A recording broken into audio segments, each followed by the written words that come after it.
A partir de este momento, En Perspectiva propone La Mesa Verde. Una discusión que nos conecta con el futuro de nuestro país y el planeta. Es una presentación de Enkel y Arboreal, promotores en el desarrollo de la construcción con madera en el Uruguay, y BBVA para su programa de puntos en sus tarjetas de crédito. Cuando ustedes van a la playa o cuando caminan por la costa, ¿se ponen a pensar sobre la importancia que tiene ese ecosistema? ¿Se ponen a pensar en la fragilidad que lo caracteriza? En Uruguay hay playas que están en una situación crítica, e incluso algunas son ya irrecuperables, lo que implica impactos ambientales, pero también económicos, por la pérdida de valor turístico o inmobiliario. Esta situación se explica en parte por fenómenos globales como el cambio climático, pero también por acciones prevenibles, evitables, como la construcción de infraestructuras sobre las costas. ¿Cuál es la situación de las playas, las costas, las dunas? ¿Qué soluciones posibles existen para atacar estos problemas? De eso es que vamos a discutir en los próximos minutos en una nueva edición de La Mesa Verde. Les presento a quienes nos acompañan en esta ocasión. Adriana Abrenna, arquitecta, presidenta de la Comisión de Fomento de Punta Colorada, un lugar donde la playa se encuentra en estado crítico. Adriana, bienvenida. Bienvenida. Estás allí mismo, ¿no? ¿Estás en Punta Colorada, Maldonado? Vivo en Punta Colorada y trabajo en Punta Colorada. Soy arquitecta y trabajo. Sigo. Analía Siganda, licenciada en Biología Humana, magíster en Manejo Costero Integrado, investigadora en la Universidad de la República, participa de la Red Unión de Grupos de la Costa. Analía, también un gusto saludarte. Un gusto, muchas gracias por la invitación. ¿Dónde estás tú? ¿En otro lugar? En Salinas. En Salinas. Ah, en la costa, pero un poco más cerca. Y por último, venimos a Montevideo con Omar De Feo, ecólogo marino, investigador de la Unidad de Ciencias del Mar de la Facultad de Ciencias de la Universidad de la República. Omar, buen día. Gracias, Emiliano, buen día y gracias por la invitación. Bueno, ustedes irán viendo quién responde cada pregunta o cómo se complementan en las preguntas, pero me parece importante ver en primer término algo bien elemental. ¿Por qué hay que cuidar el ecosistema costero? ¿Qué valor tiene desde el punto de vista ambiental? Levante la mano el que arranca.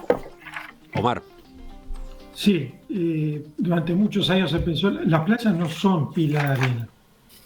Las playas no son simple apilamiento de arena, sino que brindan una cantidad de servicios ecosistémicos a nuestra sociedad muy importantes, bienes y servicios como el suministro de alimentos, disipación de olas y amortiguación asociada a las tormentas y temporales, asimilación de materiales orgánicos y contaminación, mantenimiento de biodiversidad, criaderos de sitios de anidación de tortugas, aves y peces, atenuación y proporcionamiento de agua a través de acuíferos subterráneos, filtración de agua, mineralización y reciclaje de nutrientes. En fin, es un ecosistema súper completo que además de todo provee servicios culturales como la recreación, como el turismo, digamos, es crítico.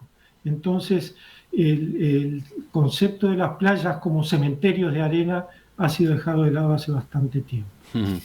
¿Alguien más que añada en este sentido de por qué son importantes estos ecosistemas? Sí, reforzando el tema cultural, porque lo ecológico y lo en cuanto a servicios ecosistémicos me parece que Omar mencionó unos cuantos. Esto de más allá, o sea, de lo recreativo, pero también en cuanto a la identidad, ¿no? O sea, lo que aporta a la identidad, por ejemplo, en Uruguay, que somos un país bastante costero, lo que implica lo que aporta a nuestra identidad como uruguayos, ¿no? En este caso, me parece que también hay que mencionarlo. Sí, porque eso hace también al cuidado y a lo que nosotros podemos hacer para protegerlo, ¿no?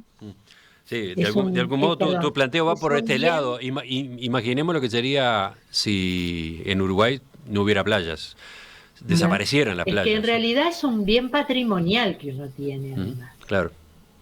No se ha considerado mucho como patrimonio, pero es un patrimonio importante a proteger. Y la pregunta Y siguiente, a fomentar con el turismo, pero a proteger. claro, aprovechar y proteger al mismo tiempo, ¿no? Exactamente. La pregunta siguiente es cómo funciona ese ecosistema, porque suele hacerse énfasis en lo que se llama la zona litoral activa de la playa. ¿Quién va con esto? Y bueno, De nuevo, Omar. Omar, sí. antes que nada, Emiliano, lo que hay que decir es que las playas forman casi 2/3 de las costas libres de hielo en el mundo. Son fundamentales a nivel mundial y, como decía Adriana, son un patrimonio mundial. Las playas funcionan como un todo, un sistema global que se llama zona litoral activa, que va de la zona de surf, de donde hacemos surf, o arriba de la ola, hasta la duna activa.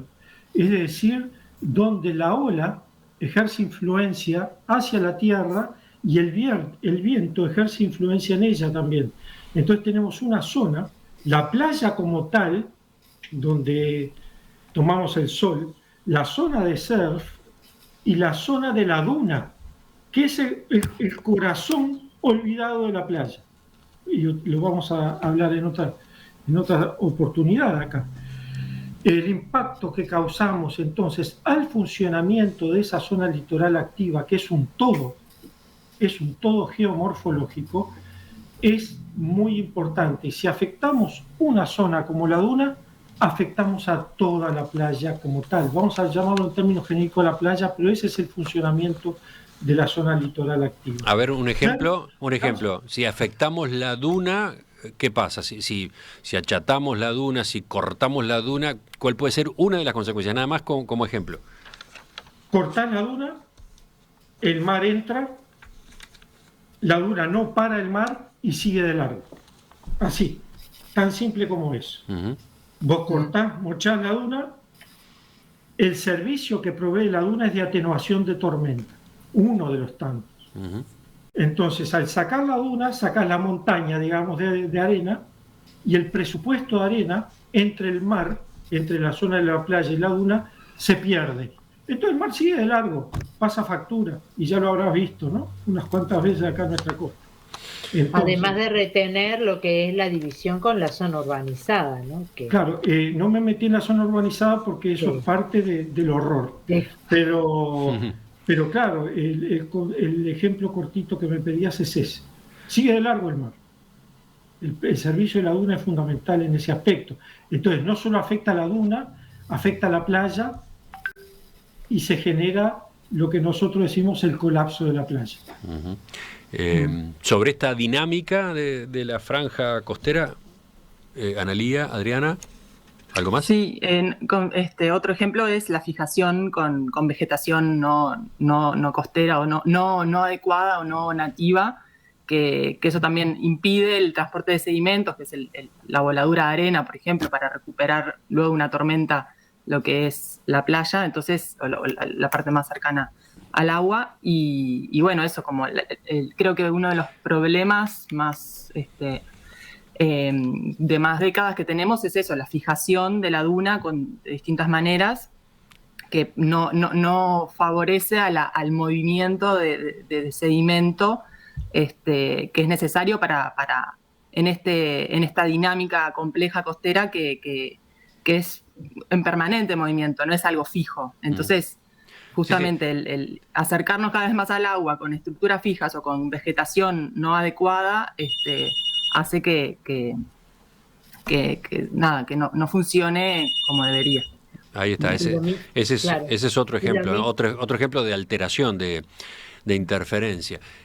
Nosotros ¿Adriana? en particular que tenemos algunas instalaciones, no tenemos muchas instalaciones fijas, como son paradores, pero ese es un elemento que también sobre la faja costera, la instalación y pavimentación de determinados sectores, de vertir también efluentes. Nosotros en particular tenemos una organización que hace recuperación de animales, supuestamente, y vierte gran parte de todos los fluidos hacia la costa. Y eso genera también ahí, en una propia bahía, y en la propia bahía de Punta Colorada también genera problemas. Ahí estás hablando de toda una contradicción o una paradoja, ¿no? Sí. Una organización ambientalista con su actividad impacta negativamente en la franja costera. Exactamente. Bueno, vamos teniendo una idea entonces de la complejidad del asunto. Vayamos al diagnóstico entonces. Esto que les voy a pedir obviamente es muy ambicioso porque estamos hablando de cuántos kilómetros de costa y qué tipos de costas, pero ¿cómo describen la situación de las costas en Uruguay? Omar, ¿te vas a referir solo a las costas atlánticas y del Río de la Plata o vas a hablar más en general? No, bueno, a nivel mundial sí, los estudios que hemos hecho, publicados recientemente, hablan de que un alto porcentaje de las playas en el mundo están en un proceso de erosión continua. O sea que el problema de erosión de las playas a nivel mundial también se traduce a nivel local. Eso lo que quiere decir es que ese presupuesto de arena que te decía hoy, la remoción de arena es superior al depósito de arena. Y por tanto eso va llevando a una pérdida de la playa y a la invasión del mar, destruyendo todo lo que encuentra a su paso. Hay diversos factores que generan esa fuente de erosión, incluyendo lo que decíamos, el cambio climático, que ya está súper documentado, el incremento del nivel del mar y el endurecimiento costero. ¿Cómo se traduce eso en los cambios en las playas de Uruguay? Muy variable, dependiendo de la orientación, del grado de intervención, pero hay playas en estado crítico, como en Montevideo, la Playa Brava. Muchos de ustedes no se acuerdan, yo soy más viejo que ustedes, y en la Playa Brava, entre La Honda y Malvin, había un cine. Ah, claro, sí, por supuesto. Sí. La Playa Brava. No solo había un cine. En la Rambla de Malvin, sí, claro. Claro, había una tribuna. Tribuna, sí. Yo fui al liceo enfrente. Y ver las películas, digamos. Eso es todo lo contrario a lo que debe hacerse en un esquema actual. El endurecimiento costero, la generación de una rambla que será patrimonio, pero que no fue concebida en su momento con los conocimientos que tenemos en la actualidad, genera un estado de situación muy grave. Ese es un ejemplo. Así que entonces esa parte de playa específica está en vía de extinción. De hecho, se hizo la demolición de la estructura que había ahí. No hay más duna, hay un caño duro ahí que se ve, la playa desaparece, cada vez hay menos ancho de playa para disfrutar, y con los embates del mar, ese efecto se va viendo en alguna parte de la playa de Carrasco, ese efecto se ve en la parte de Truil, esos efectos de incremento del nivel del mar con endurecimiento, lo cual a nivel mundial le hemos llamado como coastal squeeze, o sea, endurecimiento costero, se da en Piriápolis, es en el centro de Piriápolis, donde no hay duna, recordemos, en Costa Azul, en La Paloma, en Aguas Dulces, donde las casas se han vuelto como fortalezas llenas de bolsas de arena o de endurecimiento con piedras que genera ese efecto. En Arachaña, que no querría hablar de vías de extinción, pero en situación muy preocupante, Arachaña, Antoñópolis, donde hay una extracción ilegal de arena impresionante. En José Ignacio, Santa Mónica, donde algunos temporales generaron que la playa se acercara a la carretera.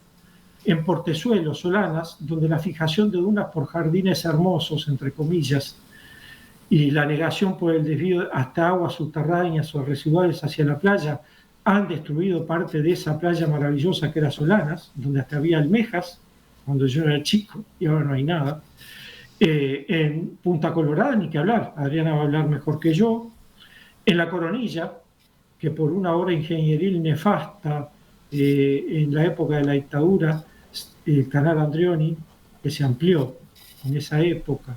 Se generó un colapso del sistema donde La Coronilla era un balneario de lujo a nivel nacional, con hoteles 5 estrellas, en fin, y Barra del Chuy, en donde algunas zonas, por haber construido cerca de las dunas, hemos tenido documentos cercanos, hemos ido al campo hace poco y hemos visto algunas casas cercanas a las dunas tapadas por las dunas, por el movimiento natural de la duna como parte de la zona litoral activa. Uh-huh. Sí, por acá para... la duna intenta sobrevivir, la duna intenta por supuesto. Seguir haciendo lo que le corresponde. Por supuesto, somos nosotros los que nos equivocamos, no la duna. Uh-huh. Vayamos al caso concreto de Punta Colorada. Te escuchamos a ti, Adriana. Pasa similar que en casi toda la costa, o sea, el hecho de realizar una rambla, ¿no?, en un lugar inadecuado, o sea, no con una distancia que no era la que se necesitaba para poder dejar mover la duna. Tenemos distintas situaciones, porque Punta Colorada tiene una playa mansa que se junta con San Francisco, que recientemente le hicieron una ciclovía y que está muy linda, la gente la disfruta mucho, pero lo que no sabemos es que silenciosamente esa ciclovía y ese pavimento duro tiene una repercusión necesariamente en la propia playa. De hecho, hoy todas las aguas residuales de la propia Rambla no tienen un filtro y van van directo a la playa, a una cañada que desemboca en la playa. Después tenemos una parte de ruta que bordea la zona del cerro, que es la parte rocosa, y después tenemos la otra parte, que es la parte de la duna más grande, que es la más complicada en cuanto a movimiento y con la cual se han tenido políticas de movimiento que no son las más adecuadas, de fijación por un lado. En un sector hicieron fijación con ramas. Una parte pensamos que algo se había controlado, pero claramente con el primer temporal que hubo la calle quedó totalmente tapada por la duna. Y entonces una de las cosas que con la comisión siempre planteamos, cuando le planteamos en el 2006 una propuesta de desarrollar un plan de ordenamiento de Punta Colorada, porque era desviar o sea, que la Rambla fuera desviada, o sea, llegar hacia Punta Negra con un peine desde adentro y no bordeando todo, tratar de esquivar el sector de la duna viva. Ahí estás metiéndote ya en alternativas, en soluciones, en formas de enfrentar estos problemas, de corregir para el futuro. Pero el otro problema que tenemos en particular en Punta Colorada, y es en general creo que en todos lados, en todo Maldonado, es el tema también de la deforestación. Se ha generado digamos, con el tema de las construcciones, una deforestación impresionante, no se ha mantenido no hay un control de la forestación, y eso ha generado que gran parte de la playa mansa esté siempre húmeda. Uh-huh. Es un humedal. El primer tramo de la playa mansa no tiene arena, casi que no tiene arena seca en estos últimos años. Lo cual, por lo que nosotros hemos estado leyendo, no es que no haya una normativa, porque la propia Intendencia de Montevideo la Junta Departamental tiene un decreto basado en la ley forestal, que es una ordenanza para lo que es el bosque costero urbanizado del departamento. Pero es una ordenanza que está muy bien detallada justamente para poder promover y mantener la densidad forestal. Y no solamente tiene el tema de la densidad forestal, o sea, está aparte como muy bien desarrollada, porque tiene todo un tema de control, supuestamente que tendría que existir, una reglamentación de aumento de forestación y una parte de educación y difusión de la propia, de la importancia. La normativa existe. La normativa existe. La pregunta es qué pasa, ¿por qué no se le aplica? Lo que no hay es no hay un cumplimiento de la normativa, digamos. Bueno. ¿No? Vamos a completar esta parte con Analía ahora sobre el diagnóstico. Entonces, ¿algo que tú incorpores? Que hay muchas playas que tienen arena mojada, o sea, ya no hay lugares con arena seca, y eso tiene que ver con cómo llega el agua, el aumento de la napa freática, como que está más cerca de la superficie, por cuestiones puede ser de drenaje, de aguas pluviales o efluentes, distintas razones, pasan en varios lugares de la costa, como por ejemplo en la Paloma Oeste. Eso por un lado. Después podemos hablar de un diagnóstico más de cuestiones que ya capaz que tocamos un poco las causas, ¿no? Bueno, todas las modificaciones que se vienen haciendo, la falta de planificación o una planificación poco adecuada, por ejemplo, los fraccionamientos en toda la costa, sin criterios ambientales, ecológicos, por ejemplo, hacer loteos sin tener en cuenta el drenaje de las cañadas, o la consideración de las cañadas, o de cómo fluye el agua hacia la costa, los tamaños de las parcelas, la densidad que puede implicar urbanizar un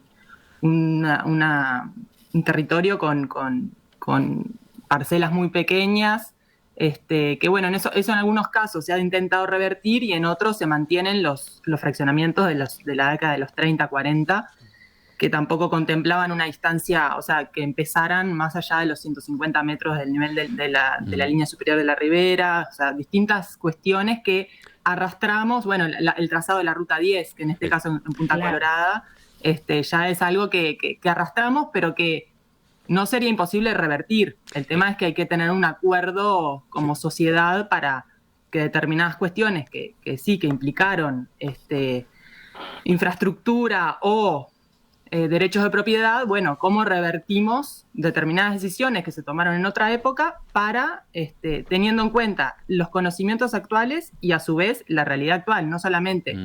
O sea, ya de por sí hay variabilidad climática previamente a que sucediera el cambio climático antropogénico. Esta intervención tuya fue de algún modo una sinopsis de lo que vamos a discutir ahora en la segunda parte. Me gustaría que el tema causas y después el otro, eventuales soluciones, lo charláramos enseguida. No, sobre el diagnóstico, me llama la atención que hemos hablado básicamente de Montevideo al este, pero, por ejemplo, tengo este mensaje. Digan algo de los problemas de las costas de San José y Colonia, afectadas por un espigón construido en Bocas del Cufré, dice este oyente, desde el balneario Los Pinos, concretamente. Y hay varios mensajes de este estilo. ¿Qué pasa de ese otro lado de la costa? Ese espigón de Bocas del Cufré es icónico en nuestras formaciones, como todo lo que no se debe hacer, porque, claro, no contempló la dinámica, la deriva litoral, o sea, cómo se mueven los sedimentos en el agua. Entonces, lo que hizo fue que en un lado del espigón empezó a haber cada vez más arena, y en el otro nunca llegaba la arena. Entonces, va desapareciendo la playa de un lado, y del otro lado va creciendo. Uh-huh. Eso de los espigones es uno de los temas que en un momento se pusieron de moda, o no sé, se tomaron como ejemplo de otros países que de repente las dinámicas eran distintas, y bueno, una vez que se hicieron, han generado grandes problemas. En la Floresta también hay ejemplos de eso. Hay otros oyentes que hablan de la zona oeste de Montevideo, del departamento de Montevideo. Era hermosa la playa Zavala, Pajas Blancas, año 1965 en adelante, han terminado con las dunas. Por ejemplo, había gente que vivía allí, comercializaba arena, eucaliptos, etcétera. también le preocupa Punta Espinillo. Lo tienen también en el registro, supongo. Sí, yo directamente no he trabajado allí, pero sí, no podría hablar específicamente de todas las playas del país porque no puedo, no me da la vida para todo, pero sí sabemos que hay muchos puntos de la costa en donde hay distintas preocupaciones y distintos grupos también movilizados por las problemáticas y bueno, tratando de enfocar, de hacer algo para mejorar eso.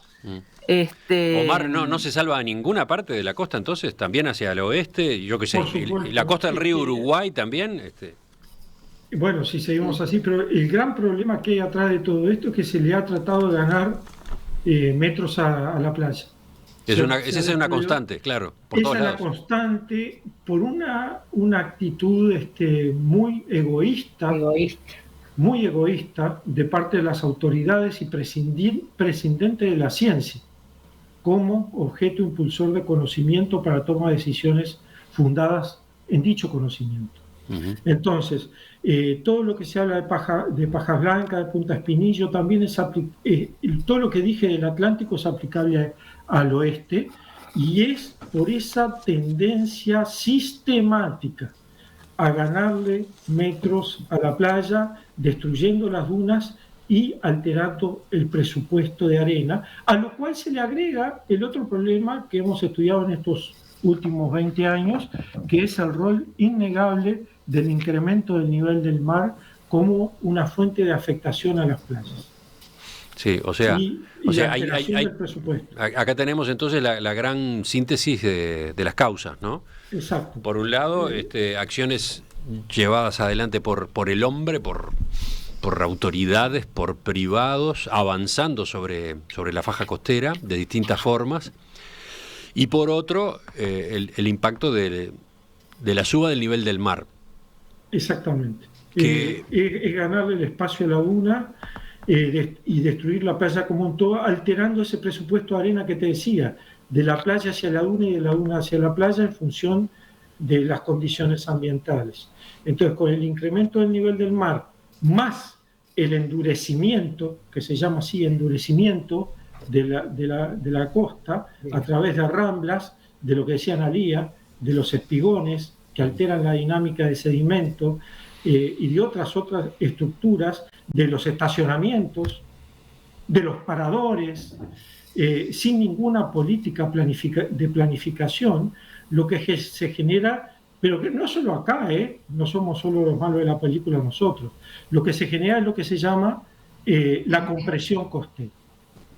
Esa compresión costera lo que hace es reducir la playa a un mínimo o hacerla desaparecer en casos documentados de colapso de playa, se llama, en donde la playa ya no sirve más, donde no tenemos más arena y donde el agua entra directo hasta el espigón.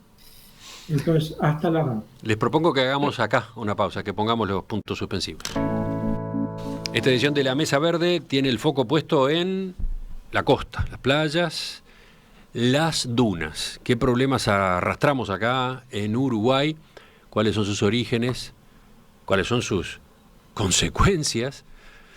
Porque estos problemas tienen a su vez consecuencias. Bueno, ¿y por dónde salimos? ¿Está la posibilidad de revertir este panorama? Ya continuamos. ¿Qué importancia le dan ustedes a las playas, las costas, las dunas? ¿Saben que acá en Uruguay varios de esos lugares están en situación crítica? Que hay algunos incluso ya catalogados como irrecuperables. Bueno, ese es el tema, esta vez, en esta edición de La Mesa Verde.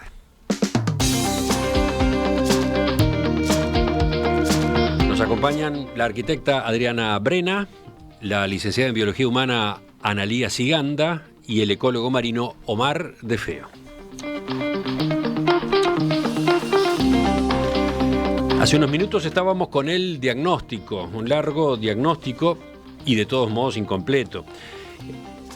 Algo aparecía ya en cuanto a las causas. ¿Qué les parece si dedicamos unos minutos por lo menos a eso, a resumir por qué motivo tenemos esta degradación en la faja costera en tantos lugares de nuestro país? ¿Quién empieza con esa parte? Analía, que ya había despuntado en esa dirección. Sí, en realidad quería como agregar algunas cositas que no quedaron en la otra sección, que hablamos sobre cuestiones más de erosión de la costa, como esta desbalance entre lo que entra y sale de arena, y que eso puede estar causado por distintos motivos, algunas presiones antrópicas y otras que son más naturales o causas que van más allá del sistema que estamos tratando, como por ejemplo el aumento del nivel del mar, que es un problema global. Entonces, quería agregar algo que no mencionamos, que es la contaminación en general. Puede ser contaminación por descarga de fluentes no tratados o por químicos, no sé, en el uso en tierra, para producción o lo que sea, industriales.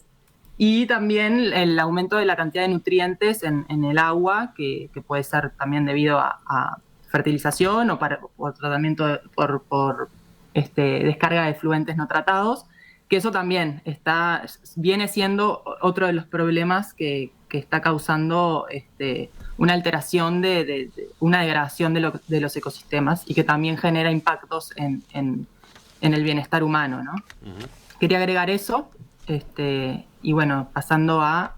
Omar y Adriana, ¿qué dicen? Perfecto, es perfecto lo que dice Analia.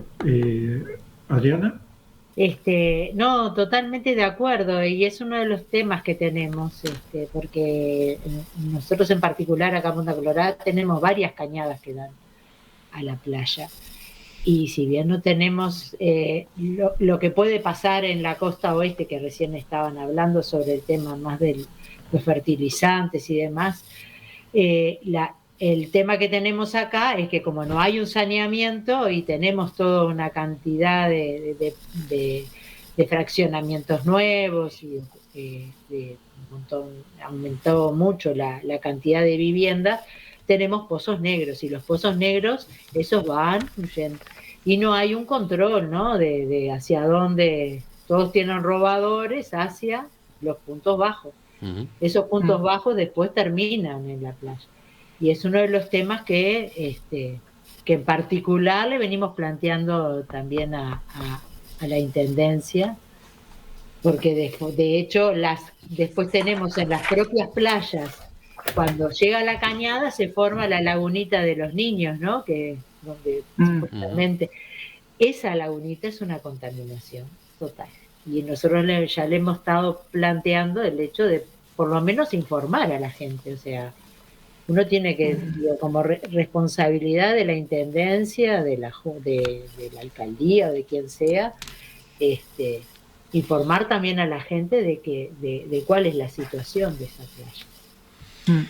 Sí, capaz que eso ya nos conecta con las causas, ¿no? Con lo que decía Adriana de esto, de la falta de planificación o una planificación no integral, o sea, se hacían los fraccionamientos, pero no se pensaba, se diseñaban los fraccionamientos, pero no se pensaba en cómo iba a ser el tratamiento de fluentes o la canalización de pluviales o distintas cuestiones que después impactan cuando la gente se va instalando, va construyendo sus casas y residiendo.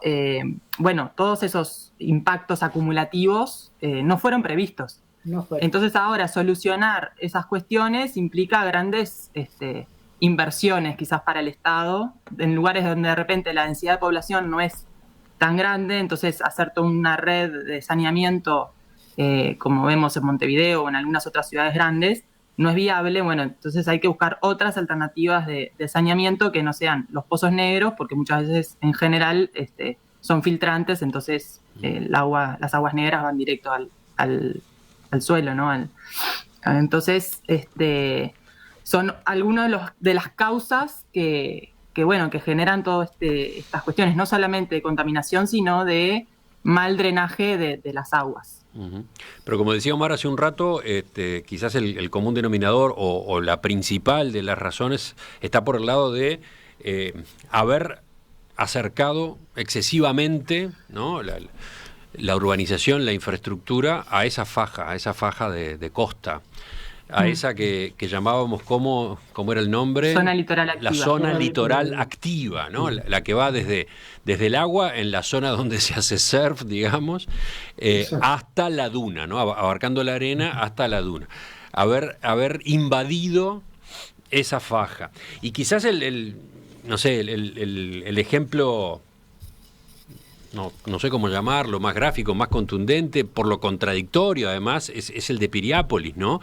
Porque cuántas veces hemos elogiado el espíritu emprendedor de Piria, ¿no?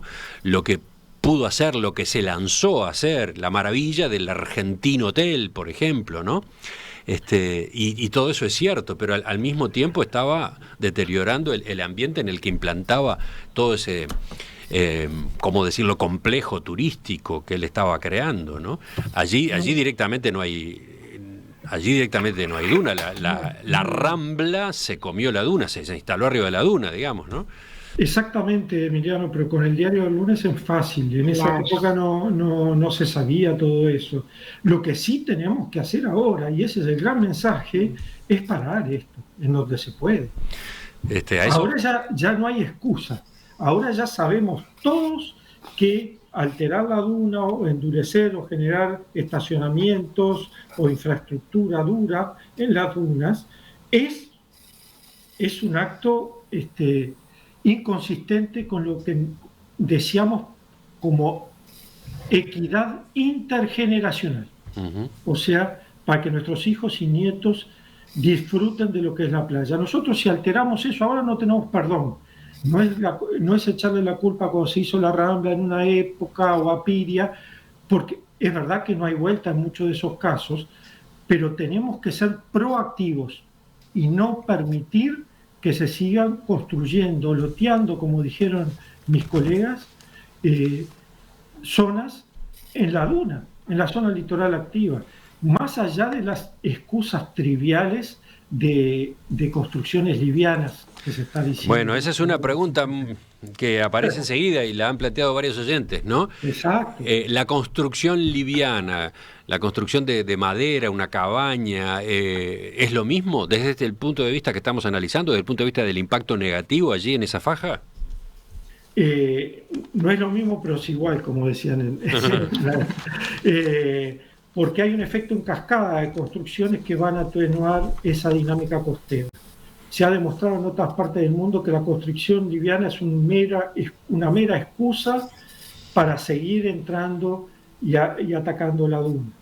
Por tanto, hay que tener mucho cuidado con eso. Hay que tener, como decía Analía hoy, mucho cuidado, Adriana, con las normas que están en la ordenanza costera que se utilizan por parte de gobiernos departamentales para empeorar la situación. Entonces yo creo que en nuestro caso y en todo lo que se ha demostrado a nivel mundial, estoy de acuerdo con esa inquietud por parte del oyente, y la idea es a nivel mundial y ya en consenso mantener intacta la zona litoral activa. Uh-huh. Ahora, ese es el gran mensaje. ¿Cómo se hace? Porque, a ver, yo mencionaba recién el ejemplo de Piriápolis, pero podemos empezar por el de Montevideo misma, ¿no?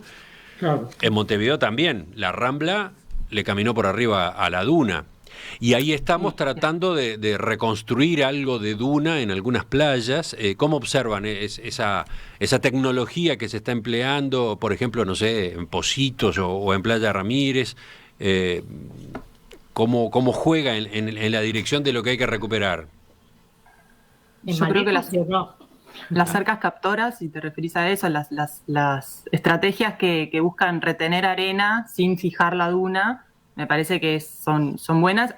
También requieren conocimiento experto y saber bien dónde poner las ramas o lo que sea que se vaya a poner para retener arena, pero me parece que son una de las estrategias que tenemos para ir recuperando, no seguir perdiendo arena, como quien dice. Recordemos, es esa especie de duna artificial chica, ¿no? Obviamente de escasa altura que se genera, de hecho, por ejemplo en Pocitos, por ejemplo en Playa Ramírez, al haber colocado, no sé, hojas de palmeras, algún tipo de vegetación que retiene la arena, que si no se vuela, directamente se vuela, se ha estado volando durante décadas, ¿no?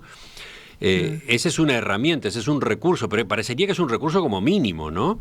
Es uno de los tantos recursos y depende del lugar y de la configuración y de la orientación de la playa va a tener más éxito que en otros. Yo te puedo decir, en la Playa Brava, nuevamente, por más arcas captoras que pongas, no va a pasar nada, digamos. El problema, el mensaje que estamos tratando de decir es que esa es una de las herramientas que es plausible, que va a ser necesariamente incompleta de acuerdo al tipo de playa y que lo que debemos hacer es planificar, prevenir, ser proactivos y no reaccionar frente a la situación. Debemos en algunos lugares ya decir, bueno, no, hay que cuidar esta zona. En otras que ya están más enfermas, digamos, es una plausible medida, pero insuficiente en otros casos. Pero a ver, permítanme ser bien directo. En un caso como el de Montevideo, las playas de Montevideo, ahí directamente no hay forma de recuperar la duna, no vamos a demoler la Rambla, ¿no? Eso plantean varios oyentes. Hay lugares de la costa donde la infraestructura y el avance de la ciudad tiene tal dimensión, tiene tal porte, que es inconcebible ponerse a pensar en tirar, demoler y no sé, ganar 100 metros, 200 metros hacia adentro, ¿no? Entonces, en esos casos, ejemplo, no sé, Montevideo, ejemplo, Piriápolis, ¿qué es lo que se puede hacer? Y después vamos a otro tipo de soluciones, ¿no? O a otro tipo de medidas, pero en esos casos, ¿qué imaginan ustedes? Lo que pasa es que depende de cada playa. Hay playas que están más en equilibrio en cuanto a balance de arena que otras. Hay playas que ya están en erosión. Entonces, ahí yo no soy experta en esos temas porque no soy ni geomorfóloga ni nada, pero por lo que he visto, cada caso es distinto y hay que, primero, antes de hacer nada, estudiar bien el funcionamiento de ese sistema para luego pensar en estrategias. Y no porque en un lugar funcionan los geotubos o funcionan las cercas captoras o funcionan distintas estrategias, va a funcionar en otros. Entonces, lo primero que hay que hacer es analizar bien cómo funciona esa dinámica, y bueno, y luego tomar alguna estrategia y a su vez evaluarla, monitorearla. No es hacer algo y bueno, si funciona, funciona, sino que hay que ir monitoreando las distintas soluciones que se plantean. Pero, por ejemplo, no sé, Punta del Este. Ustedes hablaron hace un rato de paradores colocados arriba de las dunas. Punta del Este es un ejemplo de eso, ¿no? ¿Qué hay que hacer? ¿Hay que sacar esos paradores? ¿Hay que sacar los estacionamientos que se hicieron sobre dunas en Punta del Este? Siempre que sea posible, sí. Esa es mi respuesta. Sí. Sí, señor. Sí, señor. Eso es lo que debe hacerse. Aparte, en general está en dominio público, ¿no? Pero hay una ley, además, yo quería hacer un poco de referencia de ordenamiento territorial y desarrollo sostenible del espacio costero del Océano Atlántico, Río de la Plata. Establece en su artículo 9 que los proyectos y equipamientos del espacio costero propenderán a alejar de las costas de flujo intenso de vehículos a través de los siguientes lineamientos. Los trazados viales vehiculares cercanos y paralelos a la ribera tenderán a transformarse en paseos costeros marítimos, peatonales o vehiculares de baja velocidad. O sea, ya hay algo, o sea, es como lo mismo que decía con el tema de la forestación, pasa con esto, hay una normativa, hay unos lineamientos. El tema es que cuando se toman las políticas públicas de desarrollo de determinadas zonas, debe aplicarse esta reglamentación, ¿no? Que es un poco lo que en particular después lo vemos, lo de Punta Colorada, que es un poco eso. Pero pasa eso, digo, de que actúan resuelven el tema vial, resuelven el tema de las vistas en particular. Uno en general es como muy egoísta. ¿A quién no le gusta vivir frente al mar y estar lo más cerca posible del agua? Pero es egoísta. Y en base a eso un poco que se ha construido las distintas urbanizaciones, ¿no? Y el tema es también el tema el tema vial. Resolver el tema vial implica interferir en otros sistemas. que no es el sistema vial, sino que son los ecosistemas y las urbanizaciones. Sí, no sé si pasamos a normativa, si mencionamos algunas cuestiones de normativa, hay un montón de cosas para decir. Yo lo que quería, justo que Adriana mencionó de vuelta lo de la cuestión cultural, ¿no? Valoramos vivir cerca de la playa, pero a la vez no la cuidamos. Entonces ahí está la gran paradoja. Porque cuanto más cerca del mar nos queremos poner, con construcciones fijas o más cerca queremos la ventana para ver el mar, más estamos impactando ese lugar que valoramos como agradable para vivir o lo que sea. Entonces creo que hay que cambiar un poco esa forma de intervenir o de, bueno, sí, valoramos, pero ¿qué significa valorar? Cuidar también, ¿no? Entonces, ¿cómo hacemos para disfrutar de las playas, pero a la vez, y que ese disfrute sea justo para todos, ¿no? Que no sea para algunos solamente? Y bueno, le damos una sustentabilidad que nos permita no solamente a nosotros disfrutarlo, sino también a las futuras generaciones. Uh-huh. Sí, ese conflicto es muy interesante, es apasionante, ¿no? Tenemos entre los oyentes varios testimonios de personas que justamente aman un lugar, ¿no? Un determinado lugar de la costa, y mencionan ejemplos concretos. Yo desde chico voy a tal sitio, pero en estos 20, 30 años ha ido deteriorándose. Ese lugar no es hoy el que yo disfrutaba hace 30 años. Desaparecieron las dunas, por ejemplo. Hay desmoronamientos. La arena ya no es una arena blanda, es una arena dura. Es curioso eso de que se pueda, en el transcurso de una vida, o mucho menos de una vida, observar esa degradación, ¿no? Permítame sacarme una duda allí. Ese tipo de fenómenos, yo qué sé, Balneario Solís es uno de los que mencionan los oyentes. ¿Tiene este tipo de causas? Ese fenómeno rápido de deterioro, ¿tiene este tipo de causas? Sí, en muchos casos, sí, sin ninguna duda.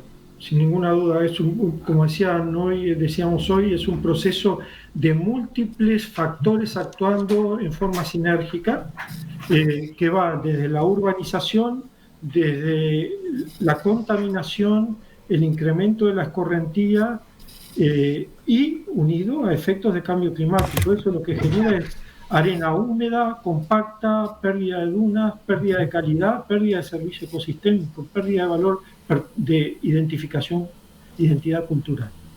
Sin ninguna duda. No, pero es impresionante eso de que la misma es impresionante eso de que la misma persona que lo está disfrutando a lo largo de los años ve cómo su presencia allí afecta al lugar, ¿no? Estoy exagerando un poco, pero digo, pero sí pasa. Sí. Es esa persona más la persona del lado, más del otro, más el conjunto, más la población, bueno, todo. Es que eso es lo que lleva muchas veces a los grupos o de gente que vive cerca de las playas, o de turistas, pero que tienen fuerte arraigo a determinados lugares, se movilicen para hacer algo para que los impactos sean menores. Uh-huh. A veces, sí. Por eso también hay grupos que proponen planificaciones alternativas que mejoren, que cambien las formas de habitar que estamos teniendo para disminuir un poco los impactos, ¿no? Propuestas hay un montón. El tema es poder dialogar con los que en última instancia toman las decisiones. Omar, ¿qué ibas a decir?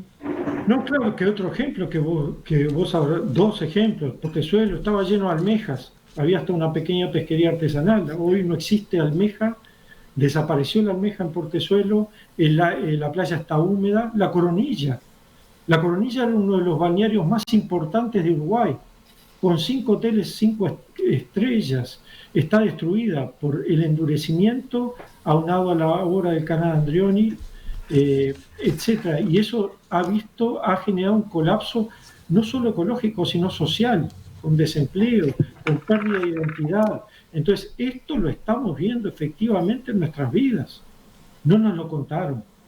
Entonces, lo que decía Analía es fundamental, y ahí surge la ciencia como patrimonio nacional. Ahí surge la ciencia como soberanía. Ahí surge la ciencia no como imposición de conocimientos científicos y como dueños de la verdad y ámbito de saber absoluto, único e incuestionable. No debe ser así. Precisamente como decía Analía, y bueno, yo lo he desarrollado en estos 40 años de investigación, la percepción de la gente, el conocimiento tradicional, se le llama conocimiento tradicional, la ciencia participativa, lo que se le dice la ciencia del ciudadano, como apoyo a la toma de decisiones. Las comisiones de vecinos juegan un rol fundamental en nuestra ciencia. No es top-down, digamos, no es una imposición de que me hable en la televisión diciéndome lo que tengo que hacer. Acá no, es precisamente todo lo contrario. Es la actitud ciudadana como un baluarte para tomar decisiones que nos permitan mejorar esta situación grave.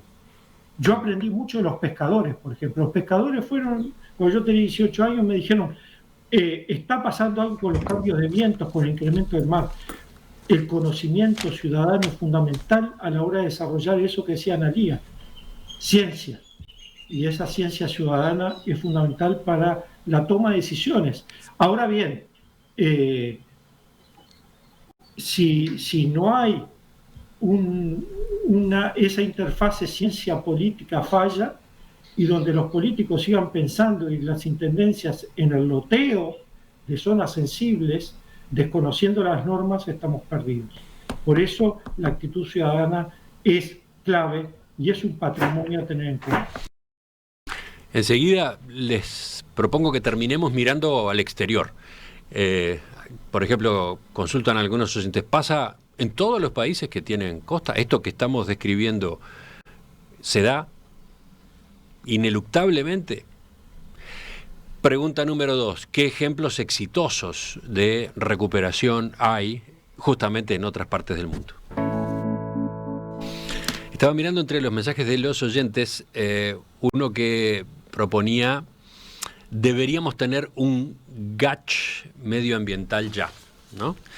Pero otros dicen, maravillosa, muy interesante esa idea del GACH, de la ciencia ciudadana que manejó Omar de Feo en el final del bloque anterior, ¿no? En 2 palabras, Omar, ¿cómo es lo de la ciencia ciudadana? Es lo que hemos desarrollado con los pescadores, es la cogobernanza de los recursos naturales. La ciencia natural, la ciencia ciudadana es, por ejemplo, las ligas de fomento, los grupos de interés, a la orden en la hora de la toma de decisiones, participando activamente con el gobierno para discutir y consensuar medidas que sean de relevancia y donde los usuarios sean tomados en cuenta. Así como los pescadores artesanales con quienes trabajamos son quienes saben más, repito, yo aprendí con ellos. Ellos son los que ayudan a tomar decisiones informadas. Esa ciencia tiene tanto valor como la ciencia generada en un escritorio o en el campo. Esa ciencia tiene aún más valor porque surge de las problemáticas que sufren los vecinos todos los días. Esa ciencia tiene más valor porque es el ejercicio pleno de la democracia participativa y no en el papel. Perdón, yo iba justo, me quedé con lo último que había dicho Omar. Y es justamente eso, que es importantísimo la vivencia y lo que uno ve en la diaria de los movimientos, de lo que pasa en cada lugar. Y eso lo sabe la gente que vive ahí. O sea, el científico planifica, estudia, pero es importante saber eso. Y por eso existen hoy, por suerte, existen los grupos de la costa. De hecho, hay un movimiento, una agrupación importante de todos los grupos de la costa, de todas las instituciones que están relacionadas. Y el tema es que lo que es importante es que las autoridades que deciden las planificaciones estén atentos estén con los oídos abiertos para escuchar esas propuestas. Que es un poco en particular lo que nos está pasando ahora, a nosotros en particular en Punta Colorada. No tenemos un interlocutor, no tenemos con quién intercambiar, no tenemos quién nos reciba nuestra... O sea, algunos, el alcalde nos ha recibido, el alcalde de Piriápolis nos ha propuesto, le pareció una propuesta excelente la nuestra, porque no es un proyecto, hicimos una propuesta. Le planteamos también a los ediles departamentales, pero no hemos llegado al intendente Antía, no hemos podido acceder al intendente. Pero ¿cómo juega, por ejemplo, el Ministerio de Ambiente? Tenemos un ministerio ahora. Y el Ministerio de Ambiente, el tema es que el Ministerio de Ambiente, si no se actúa sobre la faja costera en sí, sobre la faja de defensa de costas, faja de la costa, no actúa el ministerio. Entonces, en el caso nuestro, que es el tema de la Rambla, que nosotros lo que estamos planteando, no sé si cabe que yo ahora la plantee, cuál es la idea nuestra es generar, o sea, hacer cumplir la ley esta que decimos, la 19.722, y desestimular el automóvil de la costa, realizando lo que es un paseo costero. Y eso es lo que nosotros queremos poder intercambiar con las propias autoridades. ¿Cómo es el tema de la supuestamente tienen un proyecto que no los han hecho saber. Las máquinas ya están trabajando acá en Punta Colorada y no tenemos todavía ni idea de lo que va a ser eso. O sea, sabemos que van a mantener la Rambla en doble vía, sin disminución de velocidad en principio, porque de hecho el año pasado pusieron 60 kilómetros por hora, que es altísimo, y no recuperar ese paisaje que tenemos, recuperarlo para lo que es el recorrido costero, ¿no? Un recorrido marítimo. Interesante ese ejemplo, pero queda pendiente saber cómo es la jurisdicción de cada organismo, ¿no? Analía, tú ibas a hablar de hasta dónde llega el Ministerio de Ambiente. El Ministerio tiene a su cargo la faja de defensa costera. De costas, sí. La faja de defensa de costas está definida en la normativa nacional. Va desde la línea superior de la ribera hasta 250 metros, pero si no hay una ruta o una carretera asfaltada. Ajá. Entonces ahí es donde vienen muchas veces los conflictos, ¿no? Porque la competencia del Ministerio de Ambiente es en cuanto a las autorizaciones ambientales. O sea, lo que puede hacer o no el Ministerio es dar autorización de que ocurran determinadas cosas en esa faja o no. Eso es a través de la autorización ambiental previa, que requiere un estudio de impacto ambiental. Entonces, por ese lado estaría el Ministerio de Ambiente. Las intendencias, los gobiernos departamentales también tienen sus competencias, por ejemplo, a la hora de dar permisos de construcción.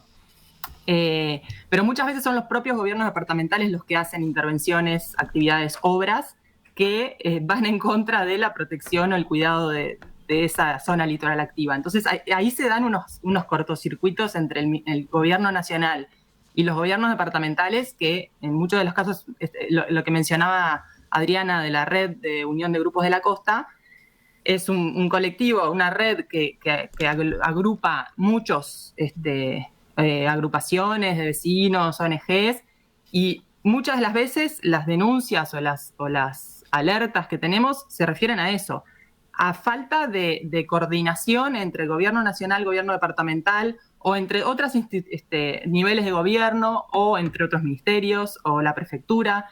Entonces, una de las grandes complejidades a la hora de gestionar la costa es esto de las distintas competencias, superposición de competencias, de jurisdicciones, hasta dónde va la autoridad de unos o de otros, y muchas veces eso lleva a que uno se lave las manos y le pasan la pelota a otros. Entonces, los ámbitos de diálogo donde todos esos actores se sienten en una misma mesa a tomar una decisión sobre qué hacer en determinado ámbito son muy escasos. Entonces, no solamente tienen que participar las distintas autoridades competentes, sino también la sociedad civil y la academia, porque es justamente en Uruguay tenemos mucho conocimiento, muchos investigadores directamente vinculados a la costa, o sea, temas costeros. Entonces tenemos que aprovechar todos esa experiencia en esta línea que mencionaba Omar del diálogo de saberes. O sea,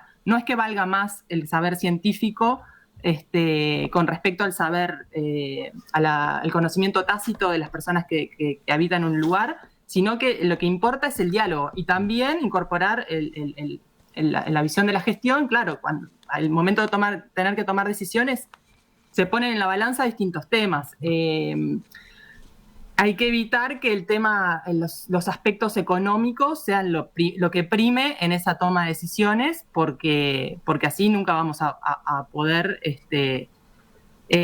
tomar decisiones que nos aseguren que a mediano o largo plazo la costa sea sustentable. O sea, sí, porque además las decisiones que toman, en primer lugar, digamos, el interés económico o el interés inmobiliario, turístico,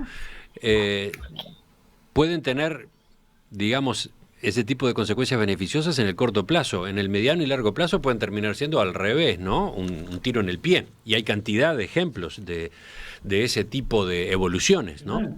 Claro, el concepto de equidad intergeneracional se está dejando de lado.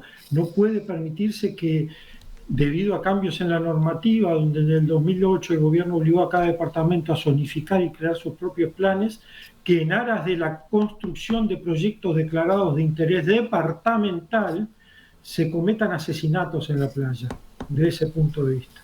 Te dejo picando otra, como dijo Adriana, la Liga de Fomento de José Ignacio, por suerte trató de detener un emprendimiento de lujo, Costa Garzón, Casa de Playa, un emprendimiento privado al este de la playa de Brava de José Ignacio, donde se proyectaban lotes de 1,6 millones de dólares en zonas, en manzanas catastralmente críticas, en ecosistemas definidos por la propia normativa como sensibles. Y ahí es donde entra en juego la ciencia ciudadana. Ahí es donde lo que decía Analía, que la conjunción de saberes por encima de intereses privados y coyunturales de corto plazo, de tipo político, sea relegado frente al conocimiento y la participación activa de toda la sociedad, como un mecanismo científico para la generación de conocimientos fundados para impedir este tipo de arbitrariedades de corte político, empresarial y económico de corto plazo. El tiempo ya se nos fue, en realidad. Por eso la última pregunta es a propósito de ejemplos exitosos en el mundo. ¿Dónde ha podido revertirse este tipo de anomalías, este tipo de deterioros? ¿Un caso que ustedes puedan citar en este momento? ¿Con qué herramientas, con qué tipo de decisiones? Con una mezcla de decisiones. Bueno, en este momento estamos un grupo de científicos de todo el mundo, estamos publicando algo acerca de las playas y hemos visto sistemas de restauración muy exitosos con una acumulación de herramientas. Una que a nivel mundial es la más plausible, digamos, pero se puede en algunos casos, que es lo que se llama el retroceso costero o el coastal setback, que es tratar de prevenir o generar un sistema de retroceso cuando se pueda. No vas a tirar la rambla y a retroceder todos los edificios de Pocitos, es imposible. Cuando se pueda, unido a lo que decía Analía, el sistema de acumulación de dunas que se usa acá. Una mezcla de aparatos, de herramientas, eso se logró en California, se logró en algunas costas de Australia, se logró en United Kingdom en algunas zonas, en otras es imposible. Permítaseme una comparación grotesca. Cuando tenemos casos de cáncer terminal, solo hay mitigación del dolor. Cuando tenemos la posibilidad de detectar un tumor maligno, pero a tiempo, tenemos la necesidad, podemos controlarlo, podemos revertirlo. Entonces, eso se da, estos ejemplos exitosos a nivel mundial en Australia, Estados Unidos, Inglaterra, se dan en algunos casos donde era posible esta reversión. En otros no es posible, Emiliano. Dice Jorge, y es uno de los decenas y decenas de mensajes, en el Pinar no hay rambla. ¿Ese es un ejemplo? ¿Hacia ese tipo de soluciones es que hay que ir? Sí, podría ser. evitar... El esquema de peine se lo llama así, ¿no? Sí, Exactamente. sí, bajada en peine. Quería mencionar O sea, que... el equivalente de la Rambla, digamos, esa ruta paralela a la costa, pero corre a una distancia apreciable, ¿no? Y desde esa ruta se va entrando en peine, ¿no? A tal o cual lugar, a tal o cual zona de la playa. Sí. Sí, de hecho eso es lo que está... Lo que pasa es que además falta como educación en eso, ¿no? También, es lo que decíamos. Acá normalmente lo que hacemos es poner carteles de que del acceso a no se acceda por las dunas, que se acceda por determinadas zonas. Todas esas cosas son elementos que tendrían que estar incorporados ya hoy en la educación de la gente, ¿no? Lo último, ¿quién iba a agregar algo, Analía? Yo quería agregar, no quería dejar de mencionar que en realidad lo que decía Omar, que lo que tenemos que hacer es frenar, o sea, o mantener lo que tenemos, o sea, más allá de que en algunos lugares va a ser necesario restaurar, el costo de la restauración es muchísimo más de repente que lo que implicaría frenar o no permitir determinadas intervenciones que tenemos la potestad de hacerlo. El gobierno tiene la potestad de limitar, en cierta forma, lo que se puede hacer o no en propiedad privada, ¿no? Entonces, como uno de los instrumentos es la autorización ambiental previa. O sea, en esos 250 metros de faja de defensa de costas, se pueden permitir o no las obras, ¿no? O se pueden permitir bajo determinadas condiciones. Y ese instrumento, que es que se hace a través de un estudio de impacto ambiental, a mi entender no está siendo bien, como no está siendo del todo aplicado en toda su potencialidad. Porque, por ejemplo, la mayoría de las obras que se ven en faja de defensa de costa son categorizadas como A. Eso implica que no tendrían impactos significativos. Entonces, si no tienen impactos significativos, la autorización se da casi como un trámite. Ahora, si el gobierno le obliga al particular a hacer un estudio más profundo,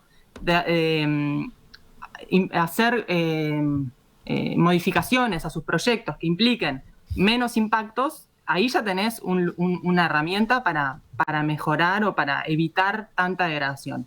Por otro lado, están la directriz del espacio costero, la que mencionó Adriana, que llama a los gobiernos departamentales a revisar sus instrumentos de ordenamiento territorial y que al momento de elaborar nuevos instrumentos de ordenamiento territorial identifiquen cuáles son los componentes vulnerables de esa zona litoral activa o de los ecosistemas costeros, de la costa en general. No solamente tienen que ser ecosistemas, pueden ser sitios arqueológicos, pueden ser cuestiones vinculadas al paisaje visual, cualquier cosa que implique sea vulnerable a cambios tanto antropogénicos como de cambio global. Entonces, tener en cuenta que existe normativa, que hay veces que los procedimientos no están del todo, no son del todo adecuados o podrían utilizarse mejor. Y por otro lado, mencionar el Acuerdo de Escazú, que hace referencia a el acceso a la información, la participación en temas en la toma de decisiones de temas ambientales y el acceso a la justicia en temas ambientales. Entonces, eso es un acuerdo que entró en vigor en abril, que Uruguay ratificó y que va a implicar, a mi entender, necesariamente la modificación de algunas cuestiones, tanto normativas como de procedimientos, particularmente en relación a la participación, ¿no? Esto que decíamos, bueno, ¿cómo participan otros? Bueno, dejo por acá entonces y después paso el número de todas esas leyes y cuestiones.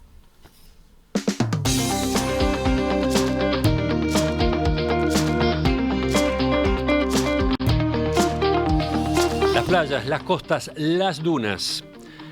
Su problema y la búsqueda de soluciones. Ese ha sido el tema en esta edición de La Mesa Verde, en la que hemos contado con Adriana Brena, arquitecta, presidenta de la Comisión de Fomento de Punta Colorada, Analía Siganda, licenciada en Biología Humana, investigadora en la Universidad de la República, Omar De Feo, ecólogo marino, investigador de la Unidad de Ciencias del Mar en la Facultad de Ciencias de la Universidad de la República. Gracias a los tres.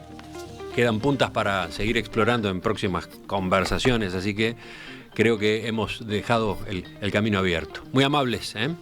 Muchas gracias. Y hasta la próxima. Muchísimas gracias.